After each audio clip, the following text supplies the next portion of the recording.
Good evening, everybody. Good Saturday evening, day number 52. Unbelievable. Absolutely unbelievable. No, I did not expect a 52-day war, but I do not see it ending in 53. Thank you, everybody, for jumping in here. What's up, Nate Fody? California, brother. Welcome, my man. Tonight's going to be very, very interesting. If you saw the title, Shirley Phelps, I want to say hello to you. What's up, Texas?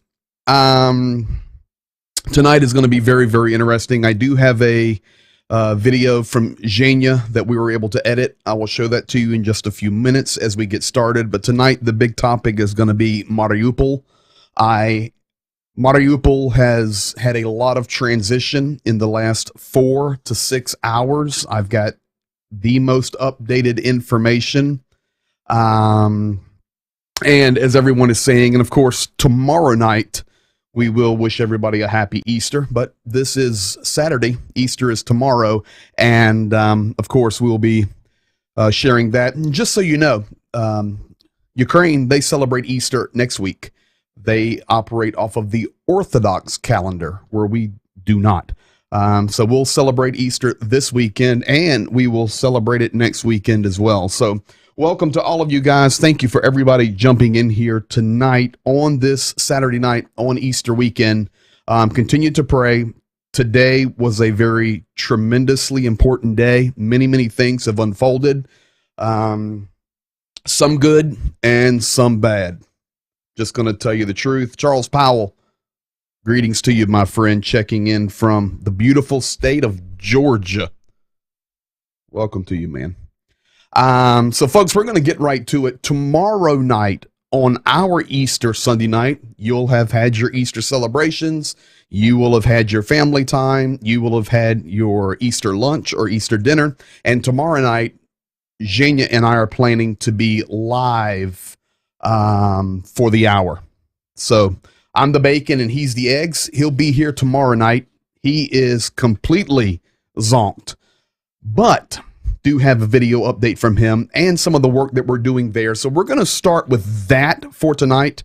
So some of this video right at the beginning, just going to show you how the humanitarian support that you have been a part of. And you guys know we are north of $80,000 we have raised in 52 days, and we will continue. We have our new goal of 100,000. Who would have ever thunk that we could have raised this much money to support Ukraine? Who would have ever thought that 52 days we would still be rolling in this situation? So anyway, greetings from our greetings to our Finnish friends. Let me pop that up here. I am sure over the next couple of weeks, we will be talking about Finland. Finland is becoming a very important player in this war, to be quite honest with you, as many other things are. So welcome to our Finnish friends tonight. God bless you. So here we're going to go. We're going to get started. I had to wait a couple of days to show you this video because it was Zhenya and Andre actually in Poland, then crossing the border, coming back into Ukraine, and for security purposes, also because of geotagging, because of all the cyber warfare, everything going on, we have to wait, we have to delay. Yes,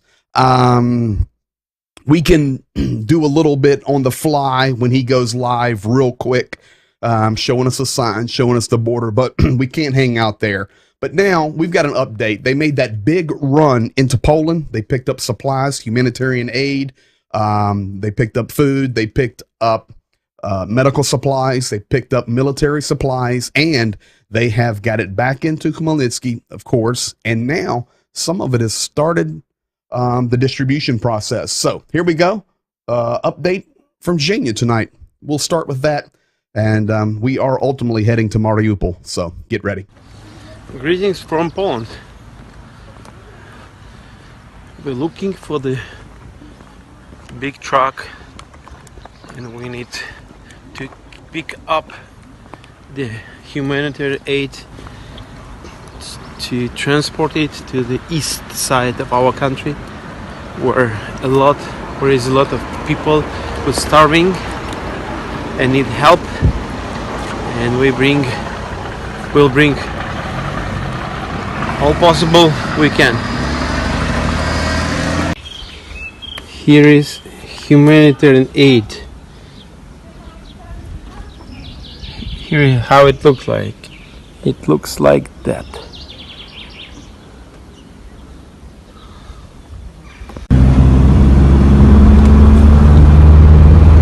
These supplies came from Portugal.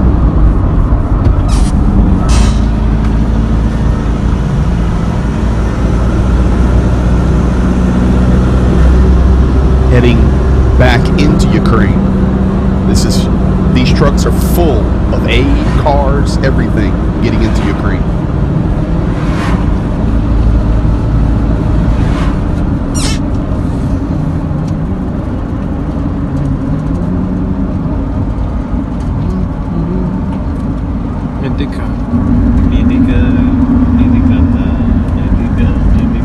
This is actually in Poland, approaching the border.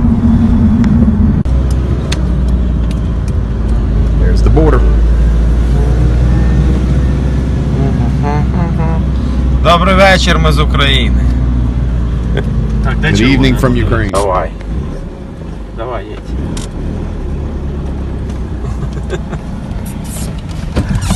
Добрий вечір. Добрий вечір. Ми теж з України. Here's the stuff we have been part of purchasing, guys, and supporting, unloading the truck.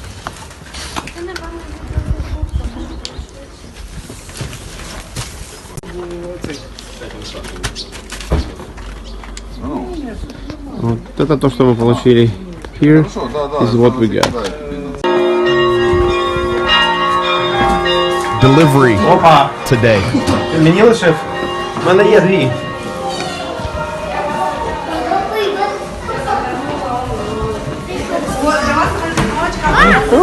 Привіт! Привіт! All refugees. Як твого песика звати? Габи. They're in a village hiding. Габи. Габі? Габі, hello. А як тебе звати? Зовут Сеня.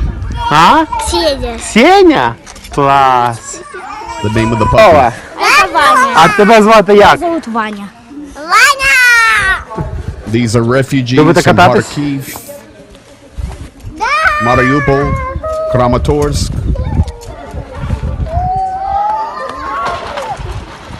Тільки обережно.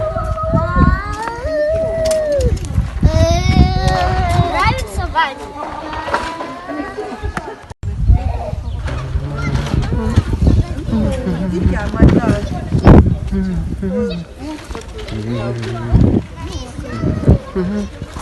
Okay. Here is a place where refugees. It's 1 hour driving from Khmelnytsky, and we just delivered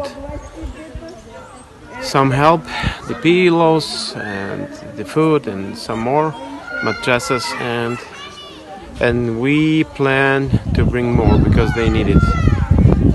And here's the condition they live in, the kids playing in. Greetings from Ukraine, and thank you for standing with us.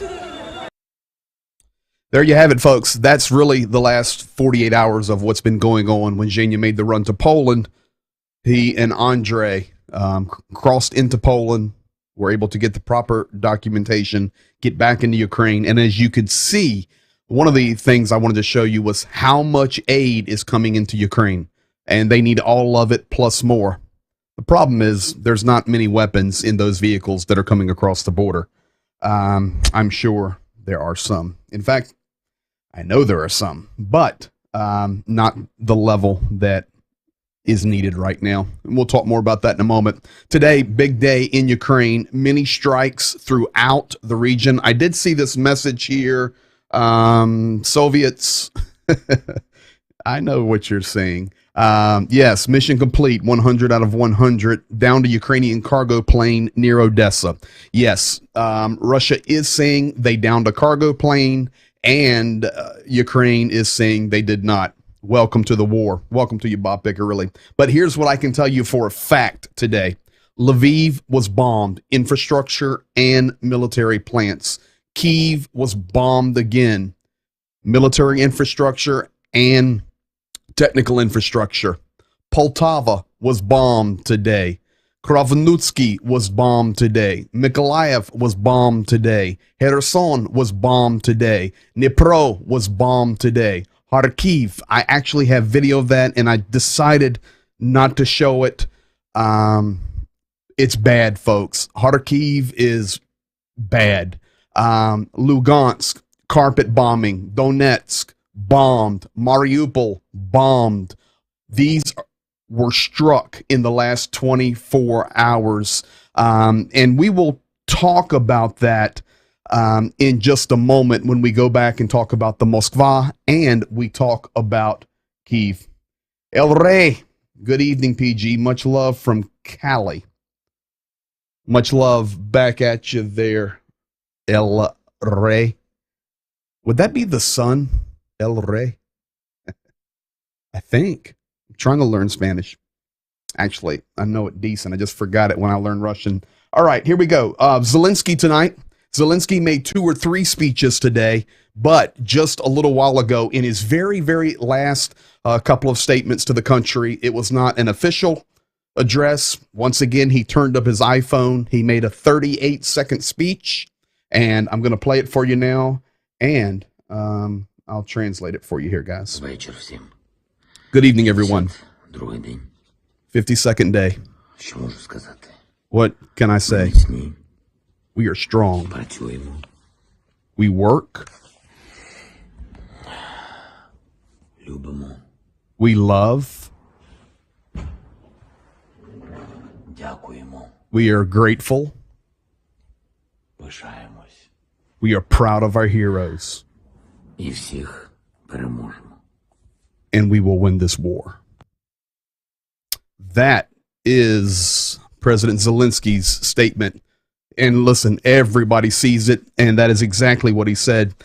Did you notice on the desk behind him? Actually, I can cue it up because most of you are here each night. Let me cue this up. I'm going to show you something. Let me fade this back in, and I'll hit the pause button. Right there. Oh, I missed the pause button. Come here, pause button. Let's do it again. Love. Thankfulness. Folks, do you remember when Zelensky and Boris Johnson were walking around the streets of Kyiv and this lady from Kharkiv brought up this rooster for him as a gift? Do you guys see that it is on the backside of the president's desk? He did not take it and throw it in the trash can. I think this guy really cares about his country, and he is the man that is supposed to be in that office for such a time as this. So that's what's happening around Ukraine today as far as military activity. Gonna save Mariupol for just a moment. Updated numbers, day 52 on the amount of refugees. You can see it, basically 4.8 million. Folks, just think about that. More refugees have left Ukraine than the total population of many of the countries of the world. 2.7 in Poland, 300 and some thousand Slovakia, Hungary, 750,000 in Romania, pushing 500,000 in Moldova, 22,000 have went to Belarus, 480,000 have went to Russia. That does not include the numbers of the people that are stolen, which we have talked about many, many times, and there are more of those coming. Does not also include the refugees that are in other countries of the world, such as the United States. We have our own refugees that we are so proud of, and that we are able to serve them here, even in Pennsylvania. And, easily, folks, it's another 200,000. There's 5 million refugees outside of the country. No question. No question. And up to 10 million displaced inside the country. And there are more coming because the East right now, they are running out of there as fast as they can. And we'll talk about that. Intelligence update, road infrastructure. And this is something we do not think about a lot, but you need to think about it. There has been so much bombing, so many missile strikes, so much shelling from the Russian military that, of course, the infrastructure. We've been talking about the train stations. They have threatened other train stations. They have threatened other travel hubs. But folks, road infrastructure, bridges, significant damage. Russian troops have exacerbated this by destroying bridges, employing landmines, and abandoning vehicles along key routes as they withdrew northern Ukraine. The destruction of river crossings, for example, in and around Chernihiv, the city north of Kyiv, we've talked about many times, has left only one pedestrian bridge into the city across the Desna River. Prior to the war, the city had 285,000 people. Think about that. 1-foot bridge. Damage to Ukraine's transport infrastructure now represents a significant challenge in delivering humanitarian aid to areas formerly besieged by Russia. It really has had some destruction. Yeah, I see you guys there. Yes, let's do this. Shirley Phelps, it's obvious. Back to Zelensky, he cares deeply. Speech was brief, but the deep emotion was evident. Yeah, he's a real leader.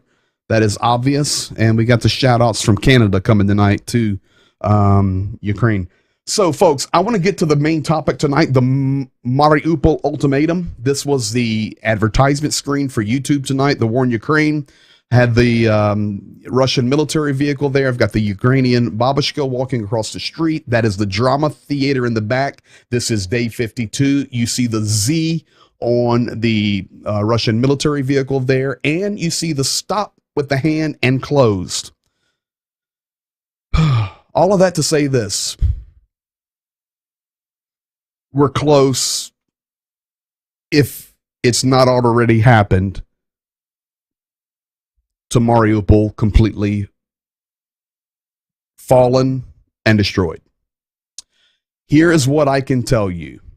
Just a couple of hours before I went live tonight, Russia declared that they control the city completely, except for a couple of outskirt areas where there is some fighting going on. Secondly, what I can tell you, if you guys have been in here with me every night, and most of you have, at least half a dozen, 8, 9 times over 52 days, maybe even up to 10, I don't know, I have showed you the video of one of the commanders of the Azov unit who would send out the updates. Have not received a video from him in 2 days. Let me give you the facts. Here are the facts. Beginning Monday, April the 18th, that is in 2 days, the Russian forces plan to completely close Mariupol for entry and exit. All movement within the city will be banned.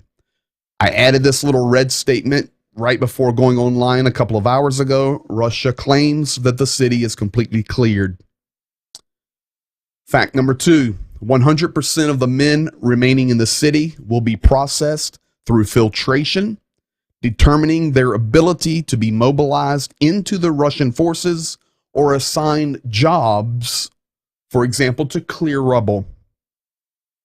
Fact number 3, in exchange for qualifying work, food will be supplied. Fourth fact, estimates are 100,000 people are blockaded in Mariupol, and not only from Ukraine, but from outside organizations such as the United Nations, who have monitors. They're not there, but they're doing their best with the intelligence they can get, are declaring that the citizens of Mariupol right now are facing starvation. The remaining forces that are there, and this is according to Zelensky, are completely encircled.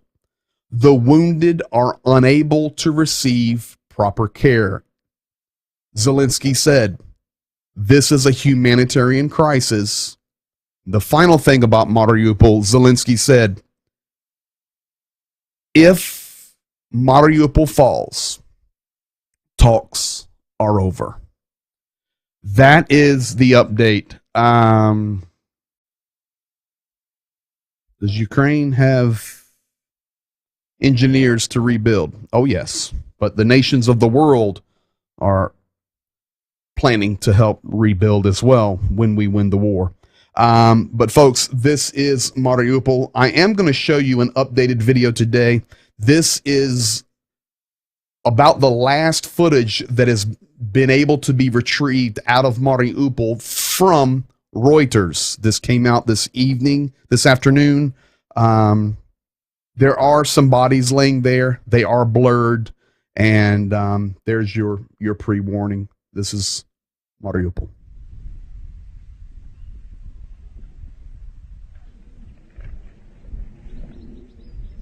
Notice the quiet.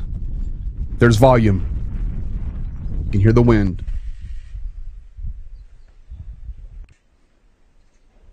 No people in the streets. The only people there are the ones that have been killed.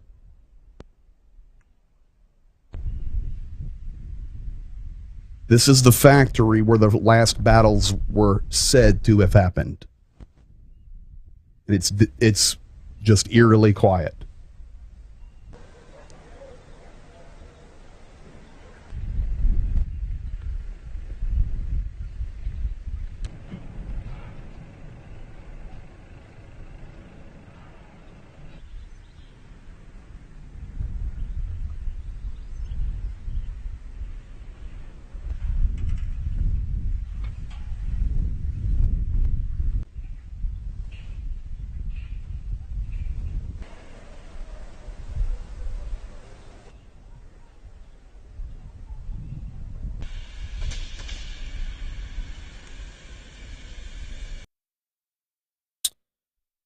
Mariupol.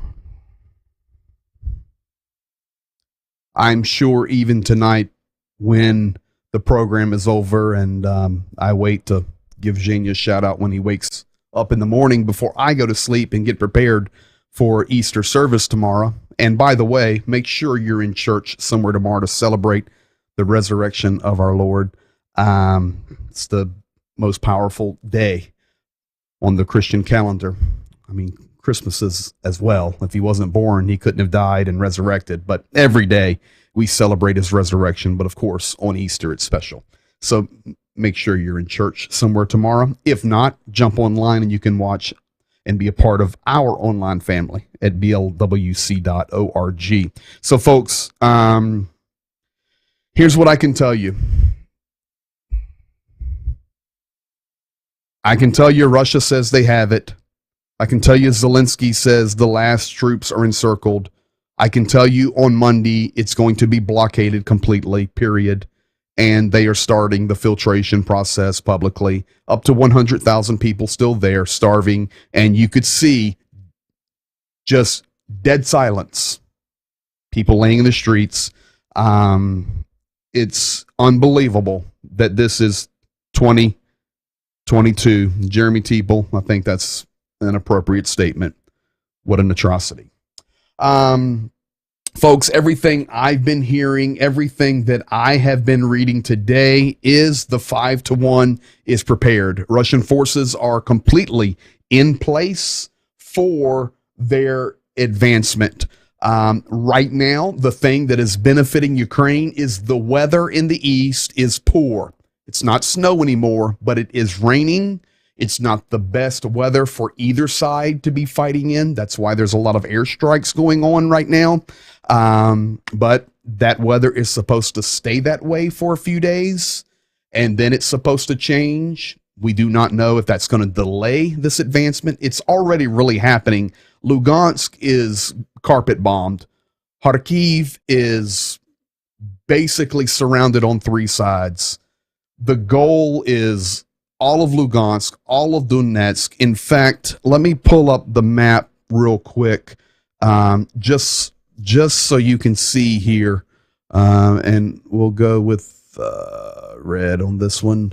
But, you know, Kharkiv is basically surrounded like this. Let's move in a little bit here and pull over. And then down to Izum. This town here, Severodonetsk, which is right here, completely annihilated. Pushing in here, Golovka, Donetsk, of course, down to Mariupol, and then straight across like this. And of course, everything is coming this way, this way, this way, and then of course from Crimea, and then still Transnistria here. So this is what we're looking at. Russia has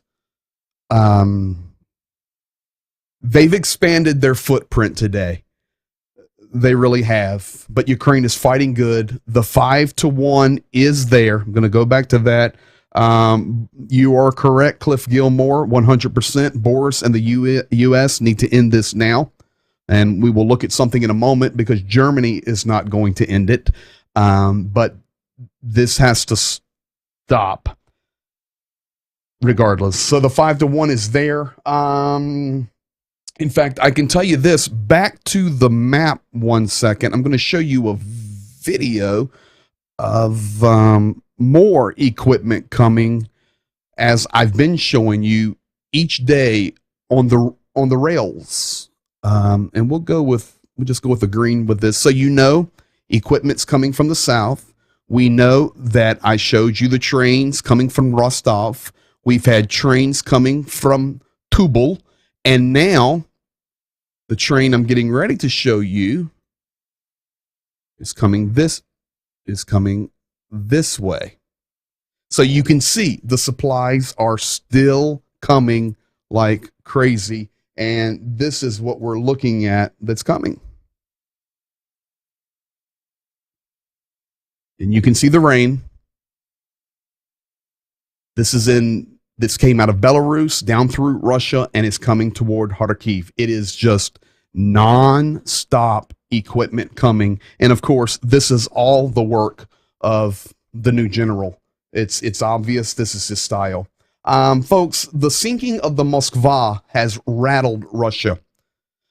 This is some of the reasons that we are seeing the aggressive push through the air. This is why we have seen the deployment of long-range bombers. This is why they are stepping it up, because they have been shamed in front of the world because Ukraine, the weak one, put down their flagship. And this has become a very personal issue between Russia and between Ukraine. It's pretty serious, what has happened and what is happening. I've been showing you each night, as I can get it and get it translated, some of the television from inside Russia on Russia 1. I have a little clip I'm going to play for you tonight. And once again, this is about the Moskva. They have literally lost their minds over the Moskva. You know, and I received a picture in, I'll try to show it maybe tomorrow night. You remember the game Battleship, and you would see the commercials on television where it said, "You sunk my battleship." Oh, that's basically what Moscow is saying. And it's fantastic on one side, but on the other side, it seems Russia's taken off the gloves a little bit more since the battleship was sunk. But here, a little more insight into Russian television. Вот сейчас у нас не стало крейсера, и открылось у нас направление через Молдавию, будет теперь перекидывать самолеты, потому что мы не контролируем то кусок воздушного пространства, где стоял крейсер «Москва». И они за крейсером «Москва» они сознательно охотились, и это была подготовленная акция. Вы вспомните «Марочку», про русский корабль, на фоне какого корабля снят вот этот украинский боец? На фоне крейсера «Москва». Они готовились его уничтожить. Они знали, они подловили момент, когда это смогли сделать. Марки, которые представил президент Украины Зеленский. Да, они смогли. Да, вы понимаете, мы же воюем не с украинскими генералами. Мы воюем с Объединенным штабом НАТО. Там аналитические отделы работают и так далее. Да, в качестве их наземной пехоты это украинские войска и наемники. Да, там есть современное оборудование, есть даже современные виды вооружения. Эта война идет на равных. Но мы воюем меньшим числом и умением, они воюют большим числом и несут большие потери. People are bonkers. First thing they're talking about a stamp. Let me explain it to you. And I didn't show it because, yes, Ukraine created a stamp with the Moskva in the background, a postage stamp, and Zelensky in the foreground, and he was flipping the Moskva the bird. That's what the stamp is. It was like a slap right into their face. Ukraine pushed that postage stamp out as soon as it was sunk. Couple of things here, and then you see them talking about NATO, the joint staffs of NATO are leading this. The Ukraine's the mercenaries, and our army and our technical ability is so much smaller. Anyway, so JDO, let's see here. 95% of Mariupol buildings were unusable, not damaged, but unusable. That's correct. That's directly from President Zelensky. 95% of Mariupol is destroyed. Even if the building is standing, it will have to be leveled to the ground. Mariupol is gone. Period.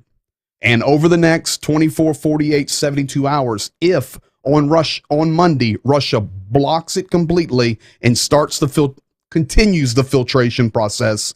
I don't know what's going to happen, but I can tell you Zelensky said directly, if that happens, negotiations are off the table. Medic Trevor, with his military knowledge, Stingers have a ceiling of 11,000 feet. Above that, those bombers are largely untouched by their man pads. They need those SAMs. That is correct, and they have deployed those bombers. Didn't Ukraine hit a railway in Tokmak where Russians were unloading weapons from train cars today? Yes, they did. They did. They had a good one. They destroyed a very good supply of Russian arms. That's correct. Russia's mad because it was the weapons that U.S. sent to Ukraine that made sinking that ship possible. So,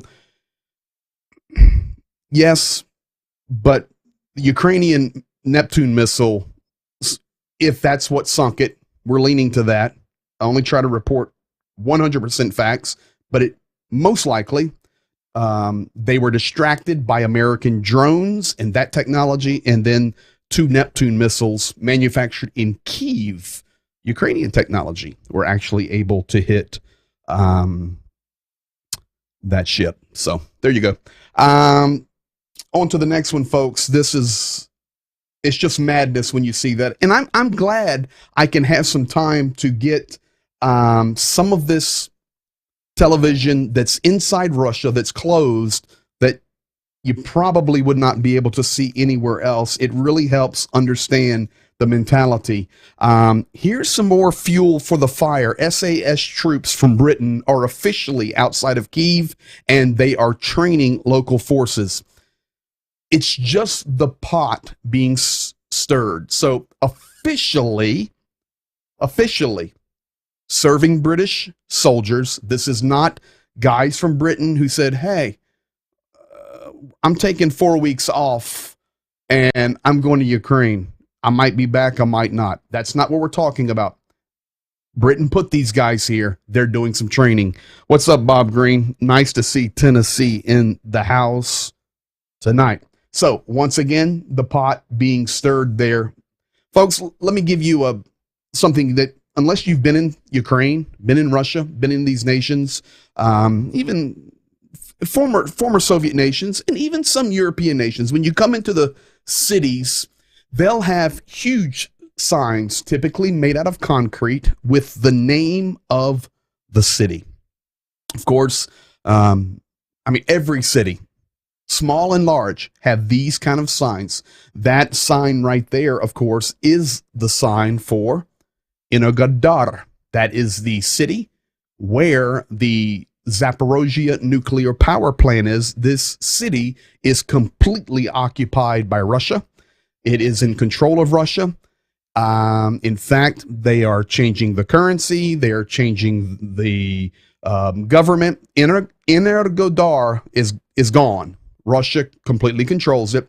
And of course, they have that power plant surrounded there, the Zaporozhye nuclear power plant. Well, not only that, let's take it to the next one, because this happened today.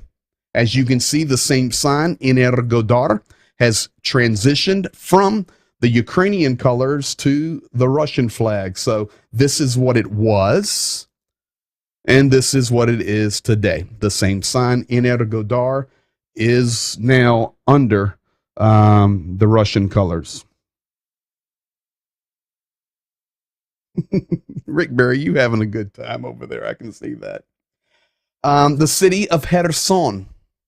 Here's another example. So these were the 2 examples I wanted to show you tonight of how things are changing. This is why a lot of Lugansk, Donetsk, into that Kramatorsk area, pushing in toward Dnipro, Poltava, Kharkiv. These mayors, these city leaders are telling their people, sorry, get out. It's 5-1. They know they can't stop them if the weapons don't get there, do not arrive. That was bad English. It's not going to happen. That's why we have to support. It's why Zelensky, Podolyak, Kuleba are saying we need them yesterday. They can see the writing on the wall. Doesn't mean God can't do a miracle. It doesn't mean that we're not going to see something change, the tide shift. I'm believing for that. As far as I'm concerned, just roll 1 aircraft carrier up into the Black Sea. Let's put some of our boys in the air and let's end this war in a New York minute. That's what we need to do. But we have too many cowards in the world other than people like Vladimir Zelensky. The rest of them are cowards. Some are stepping up. Poland, Boris Johnson. But you know what? Put your weapons where your mouth is and put your troops over there and stop worrying about a madman in the Kremlin pushing a button. He's going to push it anyway. You're clueless. Praise the Lord. It's just ridiculous to be afraid of a lunatic with a button. A lunatic will push the button anyway. Go take care of business. One aircraft carrier. Move it from the Persian Gulf and get up there and let our boys take care of it. So you see what's happening. Energodar, yellow and blue. Energodar, now the red, blue, and white. Kherson, completely fallen city. Now, no television from Ukraine. They've completely taken over the media, and you can see now, they even have their journalists there, everything. Folks, it's not that these cities have a few tanks running around and they're under the Russian flag. They've fallen. I know the media doesn't want to tell it. You don't want to talk about it that way. They have fallen. They are completely under the control of Russia. Kherson has one television channel now, channel 24. It's Russian. Kherson 24, and you see the word under it, Novosti, meaning news. Folks, Germany is another part of the issue here.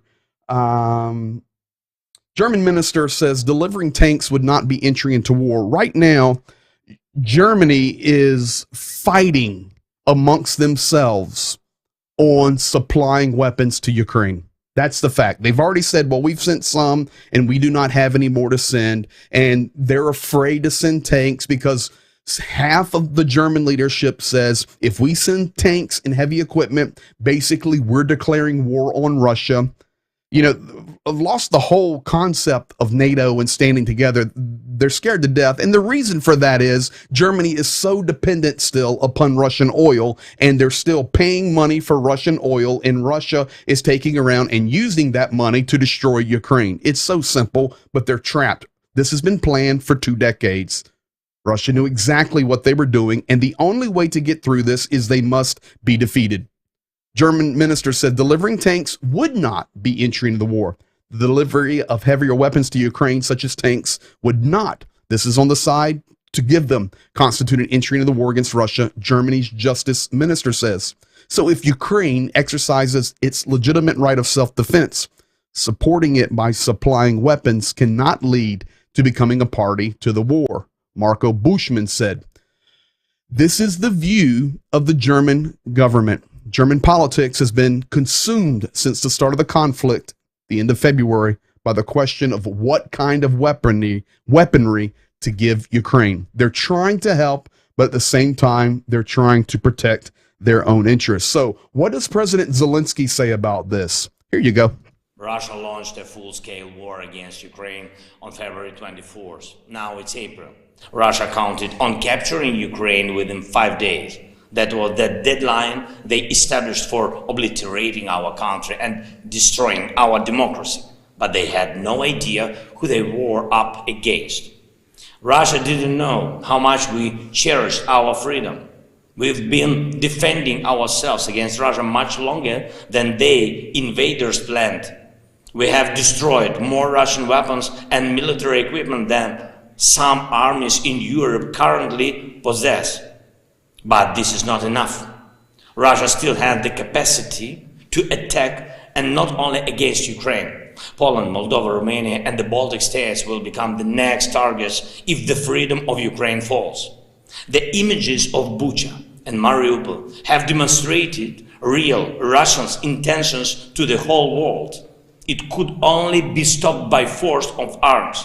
It must be done now. Ukraine needs weapon supplies.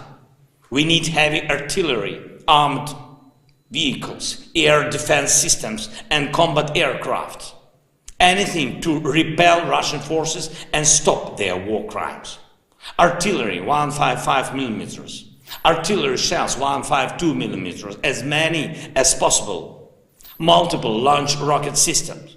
Grad, Smersh, Tornado or M142 HIMARS. Armored vehicles, APC, infantry, fighting vehicles, others, tanks, T-72 or similar tanks from the USA or Germany, air defense systems, S-300, book or Western equivalents. Military aircrafts must have to deblock our cities and save millions of Ukrainians as well as millions of Europeans. Freedom must be armed better than tyranny.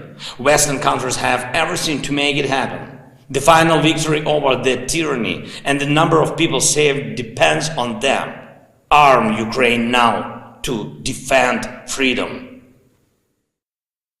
I think he told it like it was. Not only that, he specifically listed what Ukraine needs, but there was a statement at the end of that that I think we need to pay attention to. He says we need to arm freedom better than tyranny. I do not think there is any better way to state that than the way President Zelensky did with those statements about the types of weapons needed, why it's needed.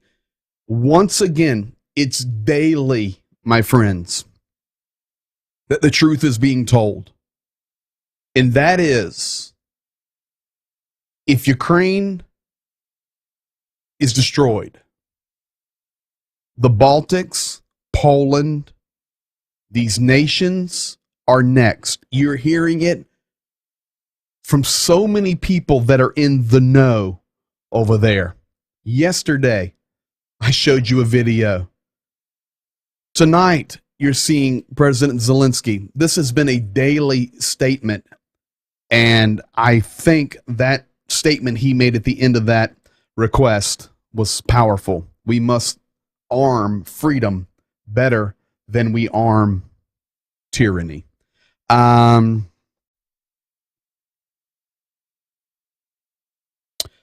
With that, Podolyak came out. It's the same thing, folks. It's because we're so close to a steamroll happening here in the East. I'm just sorry to tell you how it is. I'm gonna respond to a couple of those comments just a second. Number one, Ukraine. This is Podolyak. Ask Europe for weapons. He's communicating today, trying to use, any means possible. He said, secondly, Europeans support the call for their governments. Thirdly, Europe gives Ukraine weapons, but not the ones we asked for. Number four, weapons take too long to arrive. Democracy won't win from playing this game. Ukraine needs weapons, not in a month, now. Yes, it was really good. Hey, Bill Espada. It's powerful. Freedom greater than tyranny. Michael Hogan, is this considered to be Ezekiel's war? I'm assuming you're referring to Ezekiel 38. I've been talking about that for 2 years. Not ready to call it Ezekiel 38 now, but not willing to say it's not. We're planning here, putting some heads together and look at some of those prophetic angles here in the days ahead. We're already working on it. We just always want to be accurate.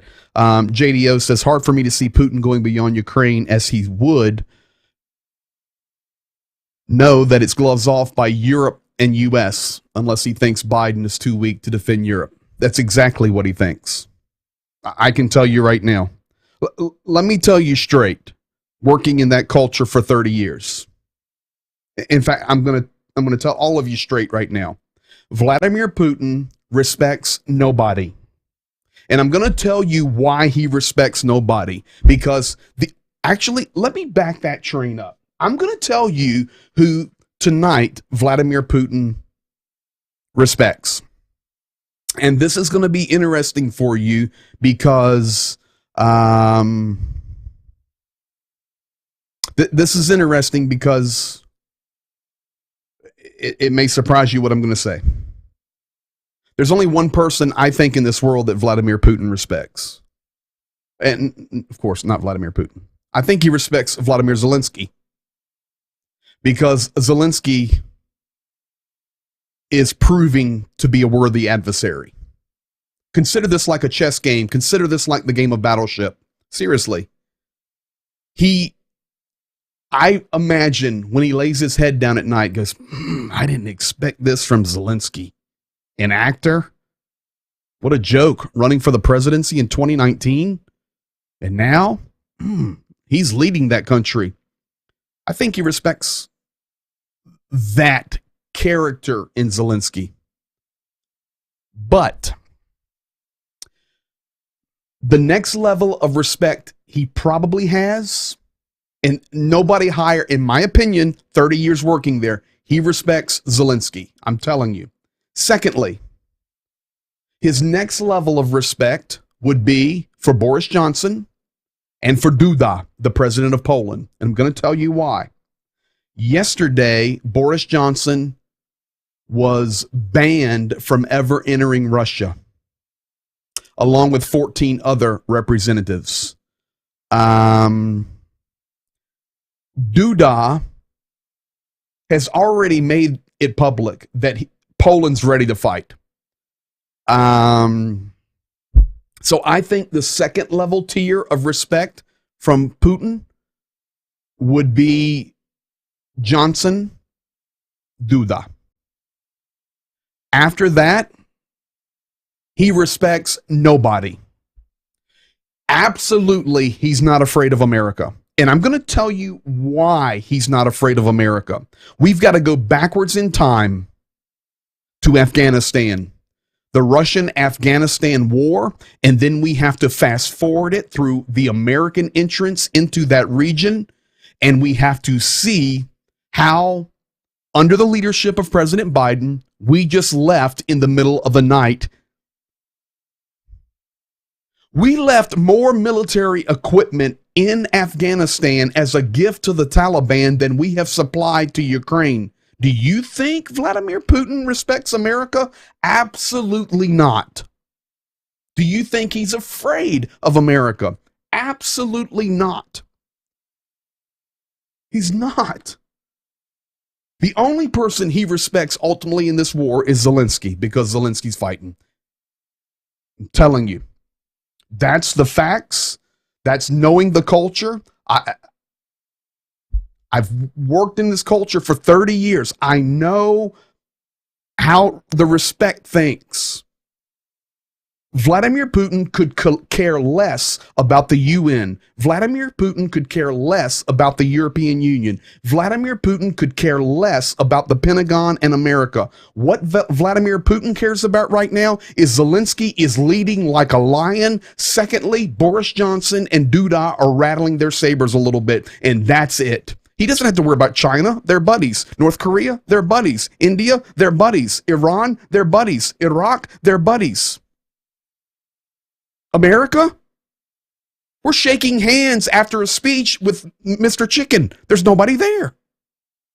Of course, and I don't want to go political on it, but the questions are there. And those are the basic facts as I see them and as I believe them. I think they're pretty accurate and fair.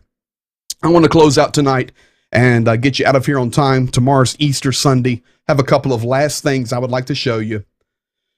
I want to show you an image. I want to show you an image here. Make it bigger.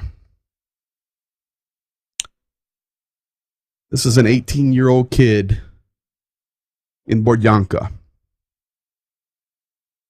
He has volunteered to clean up the dead.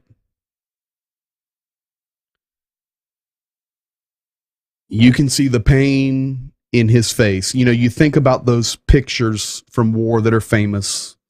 Of course, our guys raising the flag on Iwo Jima, and we can just go through history.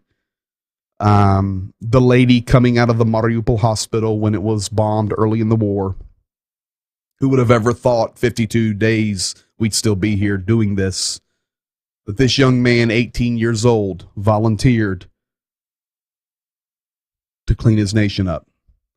And you can see the pain in his face. We need to continue to pray for Ukraine. It's being devastated, not only in its land, not only in its cities, but psychologically. It's being absolutely devastated. Finally, tonight, I would like to share the story of combat medic Olga Simidyanovna. Her name is hard to say. She's from Zaporozhye, 48 years old. She received the title of mother heroine of 12 children, 6 of whom the family adopted from an orphanage. She was killed in action recently, defending her nation on the border of Donetsk and Zaporozhye. Folks, a mother of 12 serving as a combat medic. If you do not think that Ukraine is fighting for their nation and for their lives and for their future, that is a 48-year-old mother of 12 who gave her life away for her nation. I want to show this to you as we're closing out in the last minute or so. Today, President Zelensky awarded some special service awards to Ukrainian military. They actually came to the office of the president, and I just want you to once again be able to get inside the Ukrainian culture. I showed you minutes ago the gift behind Vladimir Zelensky. He didn't throw it in the trash can. He even showed it and said thank you. Now look at the respect between these soldiers and this president. And I think tonight this is a good way to close out our hour. You do not need to understand the language. Just look at the respect.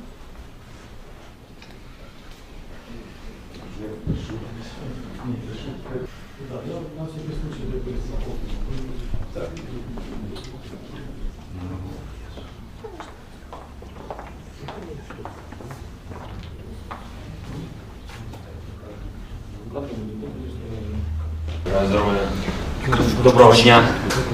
Бажаю здоров'я. Маю честь бути сьогодні у вас в гостях. Хочу сказати, що дуже важливо, що ми маємо сучасний. Today, we want to thank you for your service. Thank you for everything that you're doing for our nation. Thank you for the special things you've done. I want to give you a personal congratulations. We want to decorate you with these special medals. And personally, I want to thank you. Полковник Ваза. Пане полковнику, дуже дякую. Служу українському народу. Олександре, дякую за службу. Служу українському народу. Дякую. Капітан. Капітан Грищук. Олег, дякую за службу. Служу українському народу. Полковник Припинчук. He even saw that guy's rank and said, Служу Capitan. українському народу. Дякую. Майор Гордей. Денисин, дякую за службу. Служу українському народу. Дуже дякую. In a moment, the lady's coming, the lady soldier, and I think she's happy, shaking the president's hand. Полковник Кавета. Ірина, вітаю вас. Служу українському народу. Дуже дякую. Майор Кубенко. Віталій, дякую за службу. Служу українському народу. Дуже дякую. Полковник Посєвка. Андрій Васильович, дякую. Полковник Чебічка. Сергій Сергійович, дуже дякую. Служу українському народу. Дякую. Ще раз повторюю, що, наприклад, Дениса бачу я зранку і ввечері. You have some happy Ukrainians there. I've showed you some tough stuff tonight. We had to talk about what's coming for Mariupol. I'm sure when I get off of here in a minute and look at the updates, there's going to be more information coming out. We're pushing 5 a.m. in Mariupol. That will push it 24 hours away from the Monday deadline. And we'll see. I will absolutely will keep you updated. Tomorrow night, Zhenya is planning to be with me for the hour. And so many older men. Where are the 20-year-old kids? They're on the front lines. I can tell you that for a fact. They have not run away. One of the things you have to remember, and that's a good question there. It's been tough in Ukraine for decades. Many young people have went abroad. The diaspora went to other nations. The economy's been so bad. The young married have had to go work and send money back. This war spring to this level, and many of them have come back. But the young kids that are there, they're on the front lines and they're fighting. And I can tell you this, bud, Ukrainians, they're not cowards. That's a fact. So anyway, hey, may the Lord bless you guys tonight. Celebrate Easter tomorrow. Celebrate the resurrection of the Lord. Thank you for continuing to give. Thank you for continuing to be a part of this team. We thank you. We're doing a great job supplying the need there financially, praying for them. You can continue to give that Applebee's meal a week, www.blwc.org. We thank you for that. May the Lord bless you tonight, and we'll see where we're at in 23 hours. The Lord bless you. Enjoy your Easter. See you tomorrow night. Zhenya will be with me live. God bless you. Good night.